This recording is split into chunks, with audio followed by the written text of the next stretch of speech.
Welcome to another review video. Today I've got 3 Mini GTs to show you. They're all Bugattis.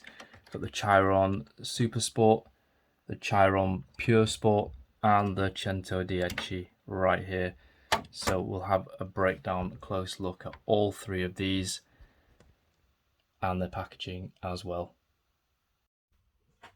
Let's just take a quick look at the packaging. So the Pure Sport, each one of these comes in with a plastic insert that keeps it securely in place, which I find really useful and really handy for keeping the models safely packed. And each of the designs comes with a side profile of the car, logo, name of the car, and some number and stuff like that really. But yeah, little handy box to keep the vehicle in as well, and you get the official holographic license sticker there, which is always really good to see.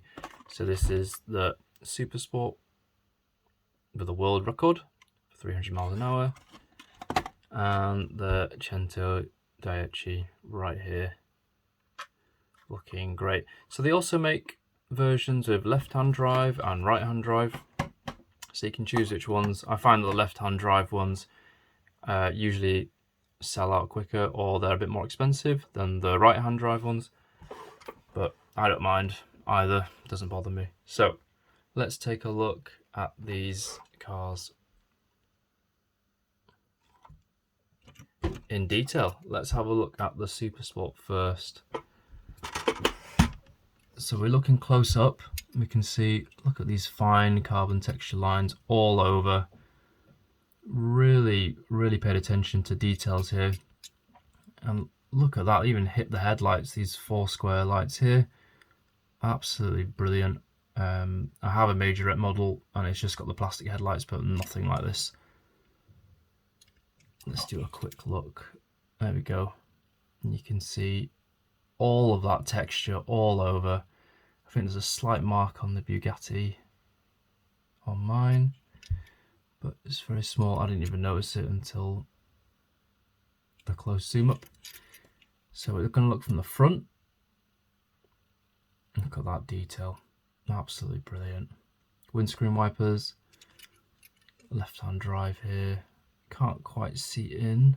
You can see the steering wheel, but it's all black inside. Makes it a bit more difficult. And you look at the back as well, and we've got red plastic for the inserts. It's not painted. This red bar is painted, but they've even made this panel where spoiler can come out, or the opening parts of the real vehicle. This model doesn't, it's just as it is, but to have that in there is brilliant. And this is a very fragile plastic piece that connects the roof to the back, but they've put it in there ever so finely. I think there's a small plastic part just sticking out here. It's just from production, but the wheels spin super smoothly on this. It's brilliant. And the wing mirrors, they're done in rubber and they're added on like that, so there's no chance of knocking them off, because other models have very brittle versions. I will say this plastic part is very brittle though. If something drops on it, it will break. It's not really designed for high impact, like a Hot Wheels toy. And you can see even, the end of the plastic part has got a bit cut off so it can fit on this roof section, and just missed that curve contour. But they made a real attempt to match it. The racing wheels, absolutely fantastic. On the bottom, just Mini GT. There's no name of the vehicle, so that'd be cool to have. But yeah, overall, absolutely brilliant. Really cool brand. Okay, let's put that one down here. Now let's take a look at the Pure Sport. Again, side profile, absolutely fantastic, dead on. Look at these different tyres as well, which are rubber.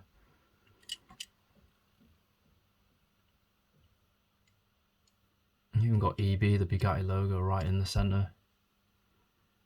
Let's take a good look at this one. Oh yeah, look at all that.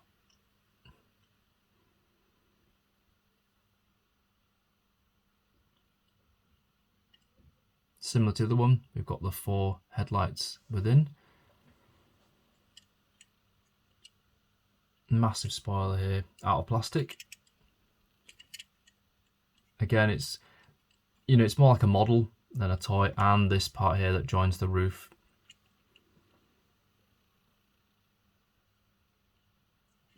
This time on the back, Chiron, and you can compare the backs of these two right here.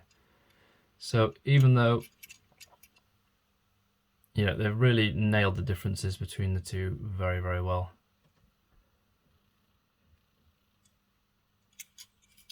I'm going to have a look at the fronts as well together. So similar, but you can tell which is which.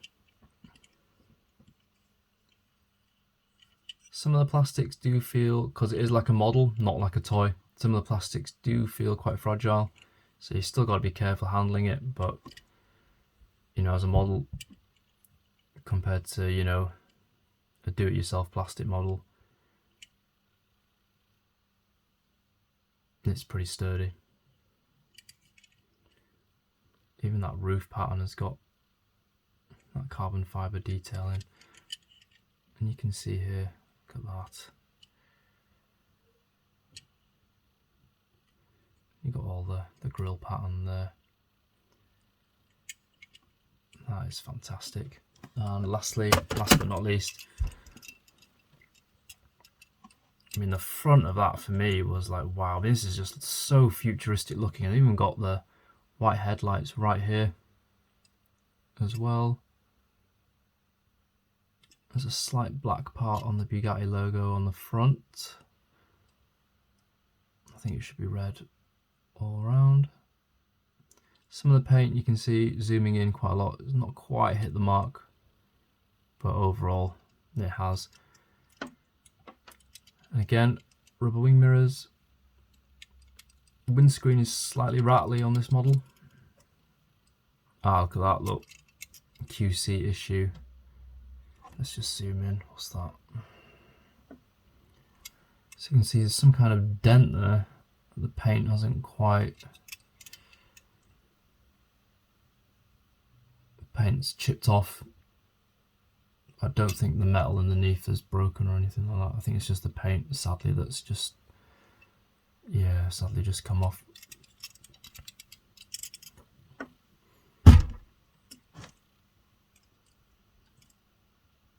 Here we can see there's just some other paint issues on this. Black and white is very difficult, especially the way that this is done, where they kind of spray it on. There's always the possibility of smudge and stuff like that, but look at these wheels, brilliant. Here is the back. Very, very intricate. And the spoiler again, plastic, a bit lower this one. You can see the engine parts in the back. Look at that right there. Boom.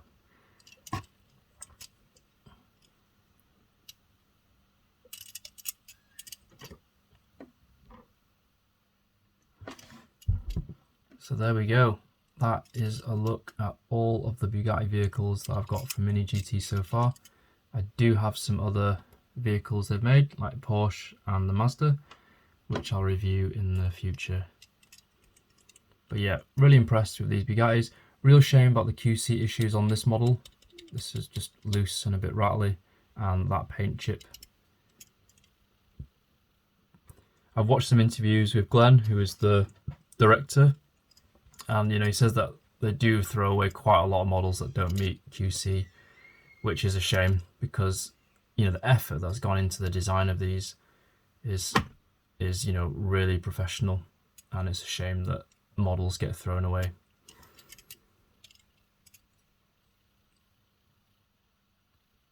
But yeah, hopefully in the future it'll become less of an issue.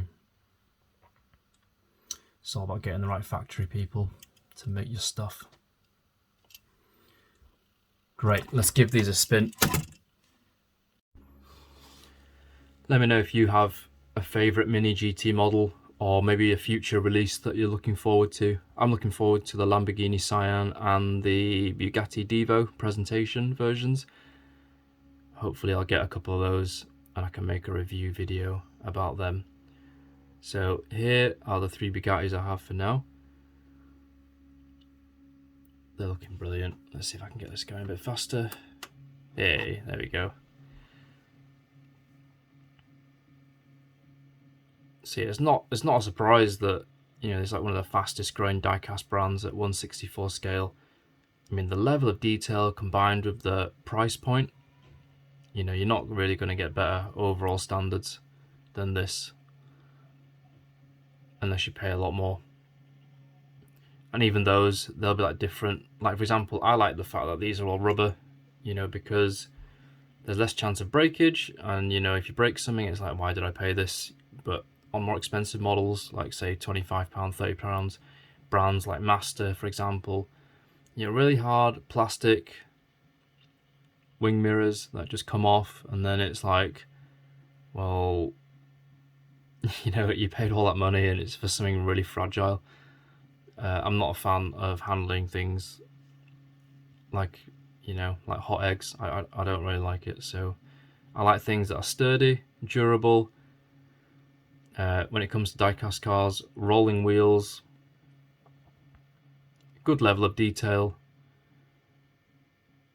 So it's just something that'll last, really, and fun to play with, fun to roll around. Anyway, if you enjoyed this video, give it a thumbs up, drop a comment below if you have these models, and you know, if you have any favorite MiniGT models, and I'll see you in the next review.